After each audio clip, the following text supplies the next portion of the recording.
عروج و زوال تو ساتھ ساتھ چلے گا. الحرب سجال بیننا، احد کے موقع پر آپ نے کہا تھا ینالون منا وننال منہم. یہ جنگ حق و باطل میں چلتی رہے گی، کبھی وہ جیتیں گے کبھی ہم جیتیں گے.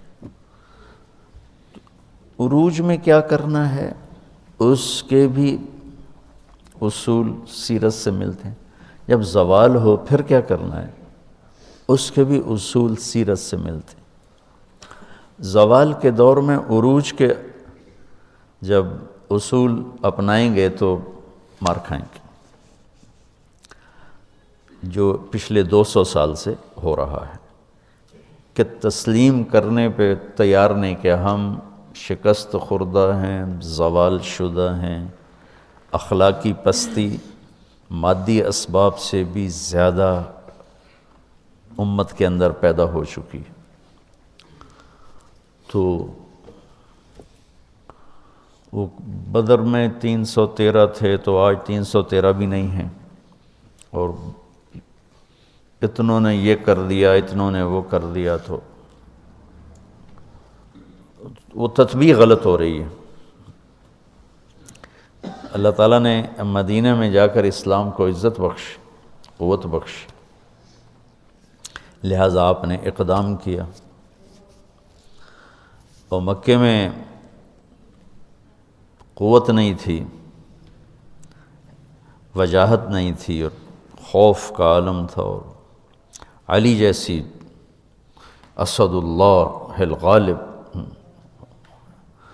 جن کو ٹائٹل دیا گیا اسد اللہ، ابو ذر رضی اللہ تعالیٰ عنہ جب آئے مکہ میں اجنبی بن کے، تو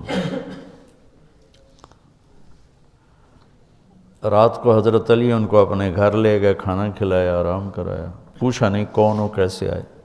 اگلے دن پھر دیکھا حرم میں تنہا بیٹھے ہیں، وہ پھر ان کو لے گئے. اگلے دن پھر لے گئے تو پوچھا بھی تم کون ہو، 3 دن سے یہاں ہو، کس لیے آئے ہو؟ تو انہوں نے بتایا کہ میں تو وہ اس نبی کے بارے میں آیا ہوں. تو اتنی بڑی ہستی خیبر کا دروازہ اکھاڑ کے یوں پھینک دیا. فرماتے ہیں میں صبح تمہیں لے جاؤں گا ان کے پاس، اگر راستے میں کوئی خطرہ ہوا تو میں جوتا ٹھیک کرنے کے بہانے بیٹھ جاؤں گا، تم کھسک جانا.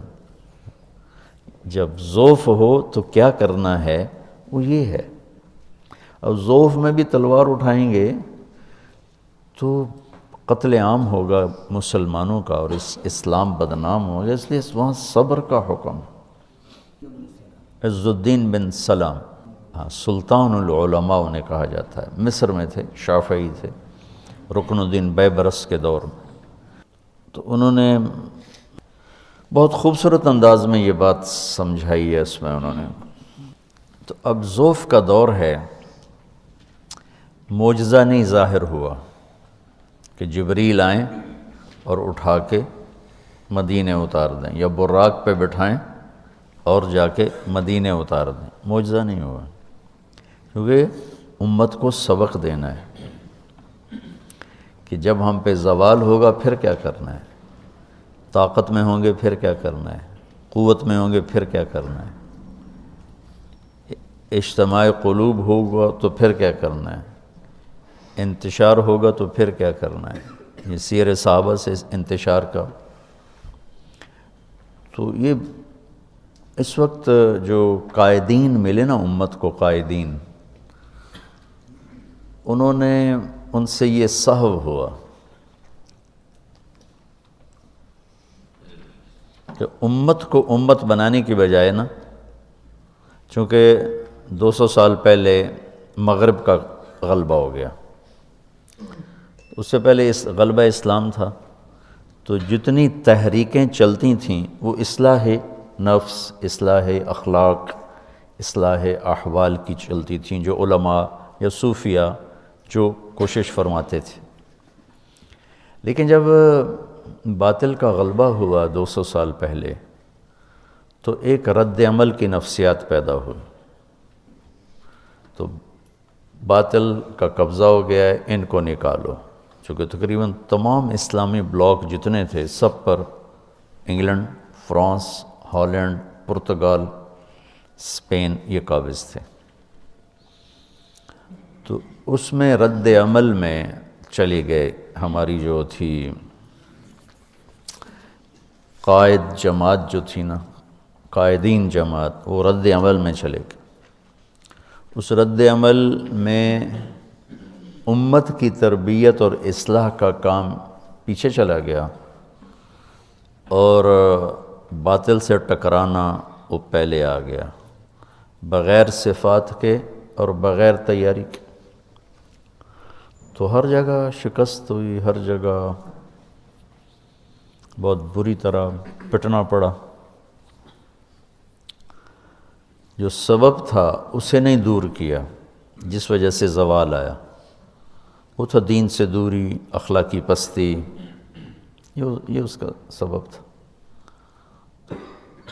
اس کے ازالے کی بجائے ان سے ٹکرانا شروع کر دیا، تو ہر جگہ ناکامی ہوئی۔ پھر جو یہ باطل مغرب نے جو ملکوں کا قبضہ چھوڑا، وہ دوسری جنگ عظیم کی وجہ سے اتنے کمزور ہو گئے تھے کہ وہ قبضے برقرار ہی نہیں رکھ سکتے تھے۔ 1940 سے 1945 5 سال وہ جنگ رہی۔ فرانس کا کتنی دنیا پہ قبضہ تھا، کتنا بڑا ملک ہے۔ جرمنی نے صرف 5 دن میں پورا فرانس قبضہ کر لیا، صرف 5 دن۔ پولینڈ پر 1 دن میں قبضہ کیا، آسٹریا پر 1 دن میں قبضہ کیا۔ تو جتنے ملک دنیا پہ راج کر رہے تھے، ان کی جئی تئی پھیر دی جرمنی نے، یہ گھنٹوں میں فتح کیے۔ تو وہ اس قدر کمزور پڑ گئے کہ انہیں ان ملکوں پہ قبضہ رکھنا ناممکن ہو گیا۔ تو وہ چھوڑنے پر مجبور تھے، تحریکوں نے باعزت چھڑوا دیا کہ بھائی چلو بھائی آپ کا مطالبہ بہت زیادہ ہو رہا ہے تو ہم جا رہے ہیں۔ یہ بات کبھی بھی نہ جاتے، کون چھوڑتا ہے اپنی مقبوضہ جات چیزوں کو، کون چھوڑتا؟ اس قابل نہیں رہے تھے۔ لندن کھنڈر بن گیا، پیرس کھنڈر بن گیا، ہالینڈ کھنڈر بن گیا، جرمنی نے تباہی پھیر دی۔ یعنی سیرت سے استفادہ کرنے کے لیے صرف بھئی یہ حدیث میں آئے اتنا کافی نہیں ہے، تاریخ کو پڑھنا ضروری ہے، نہ چیزوں کو محل پہ نہیں رکھ سکیں گے۔ قرآن کا، سیرت کا، تاریخ کا، محل وقوع، جغرافیائی ماحول عرب کا، یہ ساری چیزیں سامنے۔ کتب علیکم الصیام، الف لام ہے نا، ان الصلاۃ کانت علی المؤمنین کتابا موقوتا، الف لام۔ اقیموا الصلاۃ، الف لام ہے۔ آتوا الزکاۃ، الف لام۔ تو فمن فرض فیہن الحج، الف لام ہے، ٹھیک۔ اور دوسری آیت کیا ہے؟ وَلِلَّهِ عَلَى النَّاسِ حِجُّ الْبَيْتِ، تو معرف بالاضافہ ہے۔ جتنے فرائض ہیں نا یہ معرف ہیں، معرفہ ہیں، ٹھیک۔ اور معرفہ متعین ہوتا ہے، نکرہ غیر متعین ہوتا ہے، ٹھیک۔ تو کتب علیکم القتال، الف لام کے ساتھ۔ ہر بندگی کو نماز نہیں کہتے، ہر خرچ کو زکوٰۃ نہیں کہتے، ہر بھوکا رہنے کو روزہ نہیں کہتے، 2 چادریں پہننے کو حج نہیں کہتے۔ ایک مخصوص شکل ہے، ایسی شکل جو اپنی پہچان کروا دے، اس لیے تو اس کو معرفہ کہتے ہیں۔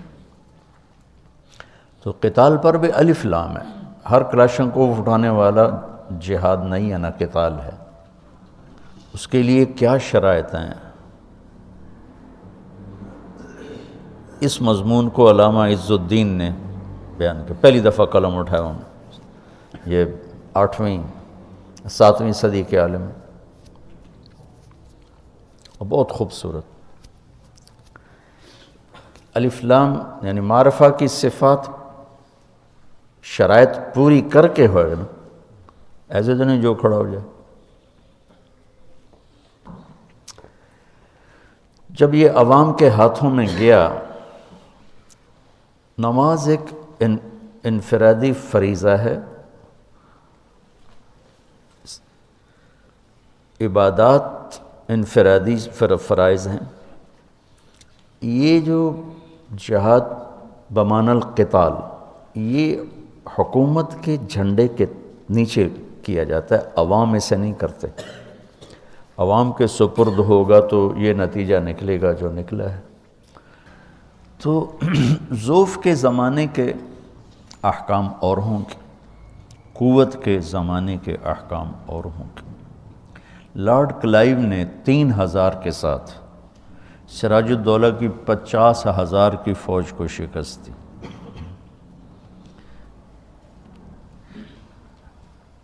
اور 3000 انگریز نہیں تھے سارے، وہ تو مقامی، انگریز تو چند سو تھے، باقی تو ساری مقامی فوج تھی، توپ خانہ، کہ وہ 17ویں صدی میں وہاں سائنسی ترقی شروع ہو چکی تھی، تو توپ خانے کی وجہ سے ان کے پاس وہی تلواریں، ادھر پورا توپ خانہ تھا۔ انہیں سراج الدولہ نے غداری کی، اب ٹھیک ہے میں اس کا انکار نہیں کرتا ہوں، لیکن یہ کوئی بڑی وجہ نہیں تھی شکست کی۔ شکست کی وجہ بہت بڑا فرق تھا اسباب کا۔ ایک آدمی نے جا کے ہیروشیما پہ بم مارا، ایک آدمی، وہ سارا ہیروشیما ناگاساکی کھنڈر ہو گیا۔ تو یہ تعداد پہلے دور کی بات تھی، زیادہ لشکروں کے ساتھ حملے کرنا۔ آئے مل کر نیکیاں کمائیں، مستحق اور نادار بچیوں کے گھر بسائیں، ہمارے ساتھ مل کر ان کی شادی کے اخراجات کا بوجھ بانٹیں، اپنے صدقات اور عطیات MTJ فاؤنڈیشن تک پہنچائیں۔